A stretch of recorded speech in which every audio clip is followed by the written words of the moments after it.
Aqua రైతులకు విద్యుత్ ఛార్జీలు తగ్గించడం మీద ఆర్టీసీ చైర్మన్ కొనకళ్ల నారాయణ హర్షం వ్యక్తం చేశారు. మచిలీపట్నంలో ఆయన మీడియాతో మాట్లాడారు.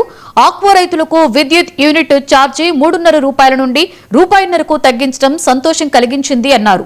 గత వైసీపీ ప్రభుత్వంలో విద్యుత్ ఛార్జీలు భరించలేక కొంతమంది రైతులు ఆక్వా క్రాప్ హాలిడే ప్రకటించడాన్ని ఆయన గుర్తు చేశారు. కూటమి ప్రభుత్వం అధికారంలోకి వచ్చిన తర్వాత ట్రూ ఆఫ్ ఛార్జీలను ప్రజల మీద భారం వేయకుండా ప్రభుత్వమే భరించేలా నిర్ణయం తీసుకున్నామన్నారు.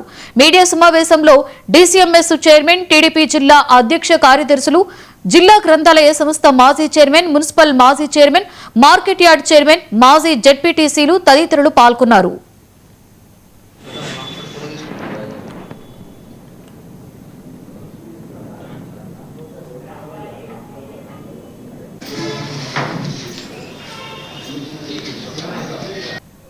$151 ఇస్తే ఏం చేశారు మీరు ఇప్పటి వరకు? కనీసం ఇవాళ పరిస్థితి ఎందుకు వచ్చింది 10కి 11కి ఈ పరిస్థితి అంటే తెలుసుకోవాలి. ఇంత దారుణంగా ఎందుకు ఓడిపోయాం మనం అని. దగ్గర దాకా ఓడిపోవాలి అంటే 90, 50, 60 వస్తే పర్లేదు, ప్రజల్లో మనం ఏంటంటే అభిమానం ఉందో కొంత అనుకోవాలి. అలాంటిది మీరు దారుణంగా మిమ్మల్ని ప్రజలు సీకొడితే ఇవాళ పరిపాలన బాగుందని మీకు తెలుసు, కానీ విమర్శిస్తున్నారు. అంటే ఒప్పుకోలేకపోతున్నారు. ఆ పరిపాలనలో ఉన్న మంచితనాన్ని బాగా చేస్తున్నారని ఒప్పుకోవాలి మీలో నిజాయితీ ఉంటే. ఎందుకంటే ఒక పక్కనేమో పరిపాలన బ్రహ్మాండంగా చేస్తున్నారు. నిరుద్యోగ సమస్యలు ఎలా ఇబ్బంది లేకుండా విద్యార్థులకు కానీ ఎవరికైనా మనం చూస్తున్నారు. మొన్న కాక మన డిఎస్సి ఇచ్చారు, పోలీసులకు సంబంధించినటువంటి 4,000 మందికి ఇచ్చారు.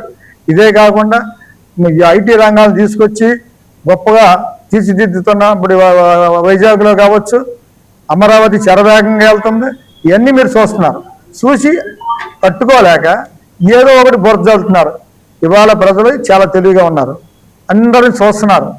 మీరు ఎంత బాగా భయపెట్టారో, ఆర్థికంగా రాష్ట్రాన్ని ఎన్ని రకాల వెనక్కి పడిపోయిందో అందరికీ తెలుసు. లక్షల కోట్ల రూపాయలు నష్టపోయింది.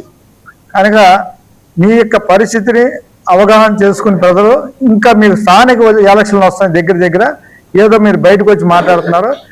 మీరు 100కు 1 సీటు వస్తే 100కు 1 కూడా రాదు. ప్రజలపైన రైతులపైన కరెంటు భారం రాయితీ ఇస్తూ కూటమి ప్రభుత్వం ప్రజలకు అండగా నిలబడింది.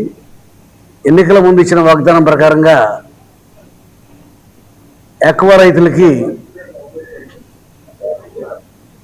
3.5 ఉండే కరెంటుకి యూనిట్కి రూపాయిన్నర తగ్గిస్తూ ఇవాళ రోజున కూటమి ప్రభుత్వం నిర్ణయం తీసుకుని ఆక్వా రైతులకు అండగా నిలబడింది.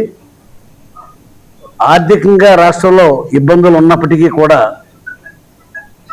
కరెంటు భారం వల్ల ఆక్వా రైతులు నష్టపోకూడదు, ఆక్వా రంగం లాభాల్లో నడవాలనే ఉద్దేశంతో ఆ నష్టాన్నంతా కూడా ప్రభుత్వమే భరిస్తూ ఇవాళ రోజున రూపాయిన్నర తగ్గించి రైతులకు అండగా నిలబడింది. గతంలో సూర్యాపేట జిల్లా కోదాడ పట్టణంలో